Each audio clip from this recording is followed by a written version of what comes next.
जब भी हम जावा डेवलपमेंट की बात करते हैं तो जावा डेवलपमेंट में क्या होता है कि हमारे पास बहुत सारे कन्फ्यूजन्स होता है कि सर जो भी हमारी रिक्वायरमेंट्स होती है उस रिक्वायरमेंट्स को हम कैसे फुलफिल करें।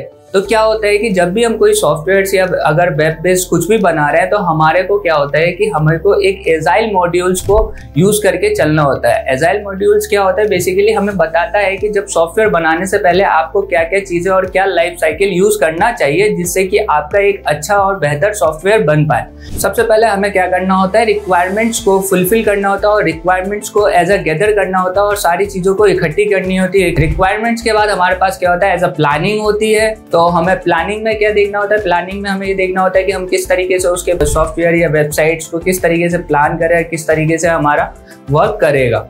देन प्लानिंग के बाद हमारे पास क्या होता है, एज अ डेवलपमेंट होता है। डेवलपमेंट में हम सारी चीज़ों को डेवलप करते हैं और देखते हैं कि सारी चीज़ें वर्क प्रॉपर्ली कर रही है नहीं कर रही है। देन उसके बाद हमारा दूसरा मॉड्यूल होता है, टेस्टिंग मोड में जाता है। टेस्टिंग मोड में सारी चीज़ों को एक बार क्रॉस चेक किया जाता है कि सारी चीज़ें प्रॉपर वर्क कर रही है नहीं कर रही है, कोई प्रॉब्लम तो नहीं, कोई वर्क्स तो नहीं, उन सारी चीज़ों को देखा जाता है। मेंटेनेंस एंड डेवलपमेंट, तो मेंटेनेंस में चला जाता है। मेंटेनेंस में आप उसे एज अ मैनेज कर सकते हैं, देख सकते हैं कि कोई भी चीज़ें दिक्कत हो रही है तो आप उसे एक मेंटेन कर पाएंगे मेंटेनेंस के थ्रू। देन उसके बाद हमारा डेवलपमेंट होता है। डेवलपमेंट में क्या है, आप उसको डेवलप कर सकते हैं, ठीक है।